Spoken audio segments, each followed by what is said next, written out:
आपका प्रश्न है कि समाज में या परिवार में अगर वैसा माहौल आध्यात्मिकता का नहीं है तो आप कैसे अपने आप को मैनेज करेंगे, यही प्रश्न है ना? जी जी। तो देखिए, सबसे बड़ी बात तो यह है कि हमें यह जान लेना ज़रूरी है कि सभी के गुण कर्म स्वभाव अलग अलग हैं। आपके परिवार में जितने मेंबर हैं या पड़ोस में जितने मेंबर हैं, उनके गुण कर्म स्वभाव और सबसे महत्वपूर्ण एक विषय बनता है संस्कार, वो सबके अलग अलग हैं। इस कारण जो है सभी व्यक्तियों से आप जो है उनकी सहमति या वो आप जो काम कर रहे हैं या जो जिस कार्य को लेकर के आप आध्यात्म में जाना चाहते हैं, आध्यात्म में आपकी रुचि है, तो उसमें आपको वो सहमति नहीं देंगे, क्योंकि उनका संस्कार जो है बहुत लो लेवल का है। आपका सबसे महत्वपूर्ण बात है कि आपका जो संस्कार है वो हाई लेवल का संस्कार है, आध्यात्म का संस्कार है, और उनका जो संस्कार है वो आध्यात्मिकता का संस्कार नहीं रहा, सांसारिक संस्कार रहा है, और उस संस्कार को लेकर के ही वो जीते हैं। अगर यदि आप उनके बीच में, जैसे एक कहावत है कि यदि 100 चूहे हैं, उनके बीच में अगर सफ़ेद चूहा आ जाता है, काले चूहे होते हैं ना जो देसी चूहे होते हैं, उनके बीच में सफ़ेद चूहे डाल दीजिए तो सफ़ेद चूहे को सारे चूहे मिलके काटने लगते हैं। ऐसे ही अगर आपका स्वभाव जो है आध्यात्मिकता का है, आपका संस्कार यदि आध्यात्मिकता का है, तो वहाँ पे आपको एज ए साइलेंट वर्क करना चाहिए। यदि आप वहाँ पे एकदम फ्रंट पे आके कार्य करोगे तो आपको वो काम करने ही नहीं देंगे, आप उस क्षेत्र में बढ़ ही नहीं पाओगे। ऐसी समस्या लगभग मुझे लगता है कि आपकी नहीं है। यहाँ पे जितने लोग हैं सभी लोग वही चीज़ फेस करते हैं। यहाँ पे जितने लोग जुड़ते हैं इसमें, लगभग सभी लोग वही चीज़ फेस करते हैं कि वो लोग तो आध्यात्मिक हैं। अब कोई स्त्री है तो स्त्री आध्यात्मिक है, पुरुष जो है नास्तिक है, या उसको कोई इससे लेना देना नहीं। अगर पुरुष है तो लेडीज़ नहीं है, उसकी महिला नहीं है, उसकी पत्नी नहीं है आध्यात्मिक। तो ये तो क्या है, एक सामाजिक बंधन है जिसको हमारे माता पिता ने और आपने जोड़ा है। ये कहीं जोड़ियाँ ऊपर से बंध के नहीं आती है। ये हम और आप और हमारे परिवार के लोग जोड़ते हैं, समाज जोड़ता है। अगर संस्कार देख करके शादी विवाह होने लगे तो स्वर्ग बन जाएगा, यही स्वर्ग हो जाएगा। अगर मान लीजिए जैसे आपका संस्कार आध्यात्मिक है, वैसे ही संस्कार आध्यात्मिक संस्कार वाले के साथ आपको जोड़ दिया जाए तो जीवन इतनी सहजता के साथ जिए चलेगा, इतनी प्रसन्नता के साथ चलेगा कि उसमें किसी भी प्रकार की कोई बाधा ही नहीं आएगी। बिना बाधा के इतना आनंद में चलेगा कि वो भी, क्योंकि वो भी जाना चाहता है वहीं पे जहाँ पे आप जाना चाहते हैं। समस्या यहीं पे आ जा रही है कि सबसे बड़ी बात है कि दोनों का संस्कार मिलते नहीं है, उसके गुण कर। परंतु एक बात यह है कि कुछ यदि आप प्रयास अपने स्तर पे कर सकते हैं, यदि वो समझने वाला व्यक्ति हो, यदि मान लीजिए कि आपका पति हो, बच्चे हों, बेटी हो, बेटा हो, जो भी हो, यदि आप अपने स्तर पे कुछ प्रयास करके उनको आध्यात्मिकता का थोड़ा सा स्वाद चखाना चाहते हैं और उनको इसका स्वाद अच्छा लगा और वो भी इधर डाइवर्ट हो गए, वो भी इधर आ गए, तो जीवन बहुत अच्छी तरह से कट सकता है। और सबसे बड़ी बात तो यह है कि सभी आध्यात्मिक होते नहीं हैं, परंतु क्या होता है कि अगर आध्यात्मिक नहीं है तो आप उसको छोड़ नहीं सकते।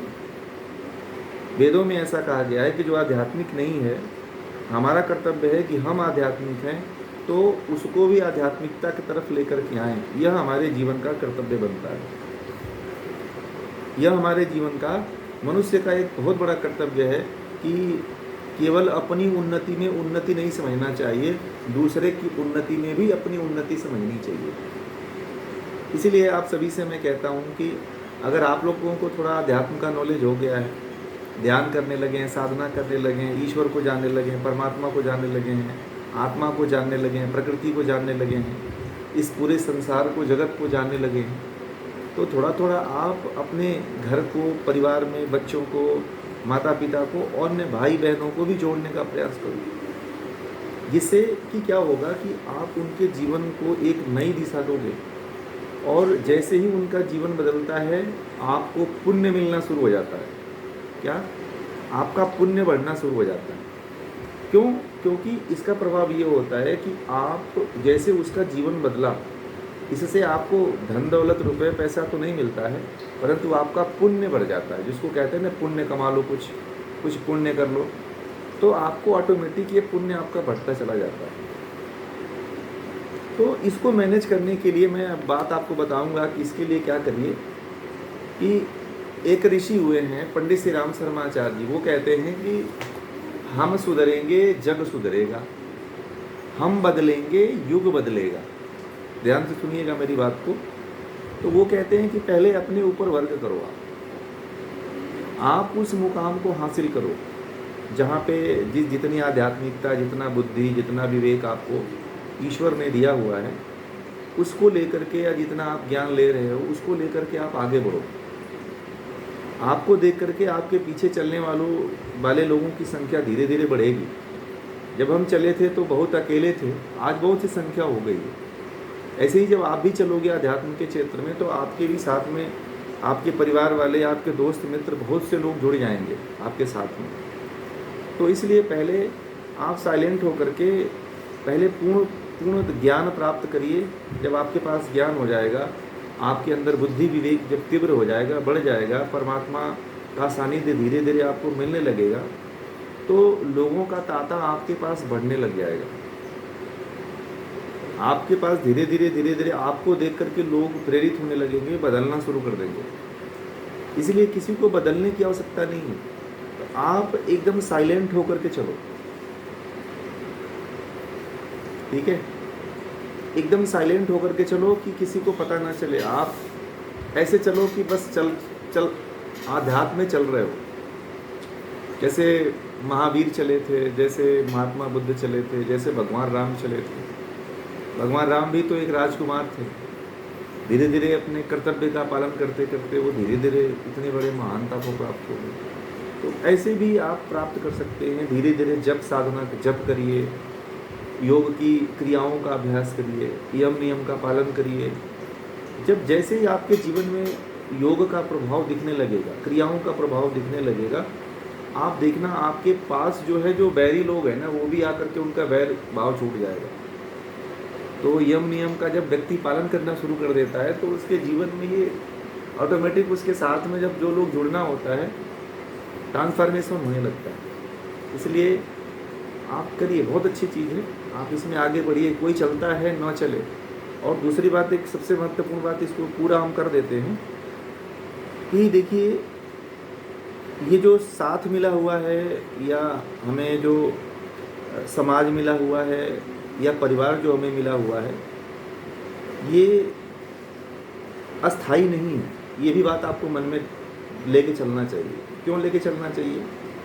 कि आप ये देख लीजिए कि मैं अभी मर जाऊं तो 2-3 घंटे में मेरा काम तमाम हो जाएगा, मैं रात में जाकर के मिल जाऊंगा। 2-3 दिन तक घर परिवार वाले रोते हैं, उसके बाद से सामान्य अवस्था में आ जाते हैं, अपना अपना लाइफ जीने लगते हैं, ठीक है? इसलिए आप सबको लेके मत चलो। आपको परमात्मा ने विशेष तरह से आपके कल्याण के लिए भेजा है। आपको मनुष्य शरीर इसलिए मिला हुआ है कि आप साधना कर सको, ध्यान कर सको, ज्ञान की प्राप्ति कर सको और मोक्ष में जा सको। अगर आपने मान लीजिए कि आपके परिवार है, आपका बच्चा है, अपने कर्तव्य को पूरा करो। भागना कहीं नहीं है, न अपने बच्चे को छोड़ना है, न अपने पति को छोड़ना है, परंतु उसी बीच में आप ऐसे अपने भीतर ज्ञान को विकसित करो, ज्ञान को ऐसे बढ़ाओ, आप ऐसे लेकर के जाओ आप कि किसी को पता न चले और आप अध्यात्म के चरम शिखर पे पहुँच जाओ। परंतु ज्ञान और सत्संगति जरूरी है। आप संगति में बने रहें, आध्यात्म के ज्ञान अर्जित करते रहिए। एक समय ऐसा आएगा कि सारी दैवी प्रवृत्तियां आपके हेल्प के लिए एक साथ जुट जाती हैं। कहते हैं ना, सारी कायनात जो है, जब भगवान राम का जन्म हुआ था तो सारी कायनात और सारे देवी देवता जो है अयोध्या में आकर के जन्म ले लिए थे। ऐसा जब रामचरितमानस पढ़ेंगे तो उसमें ऐसा है कि भगवान राम ने जब जन्म लिया तो कहते हैं कि सारे देवता लोग आकर के अयोध्या में जन्म ले लिए थे। तो जब आप अच्छे काम करोगे, अच्छे मार्ग पे चलोगे, तो आपके मदद के लिए सारे अच्छे अच्छे व्यक्ति, ऋषि मुनि, देवता, योगी लोग जो है आपके हेल्प के लिए समय समय पर आते रहेंगे। और ये आपको अनुभूत होगा आने वाले समय में, धीरे धीरे धीरे जब आप का ज्ञान धीरे धीरे जब बढ़ने लगेगा, जब स्तर धीरे धीरे आपका बढ़ने लगेगा, तो आपको ये चीज़ स्वतः ही फील होने लगेगी। तो इसलिए इस तरह से चलिए, आप पहले इन नियमों को अपने जीवन में उतारिए। यम नियम अष्टांग योग के मार्ग को पूरा फॉलो करिए। देखिए आपके जीवन में कितना प्रतिशत घटित हो रहा है, आप उसको जीते रहिए, तो धीरे धीरे बहुत कुछ हो सकता है, बहुत बड़ा परिवर्तन हो सकता है। ठीक है।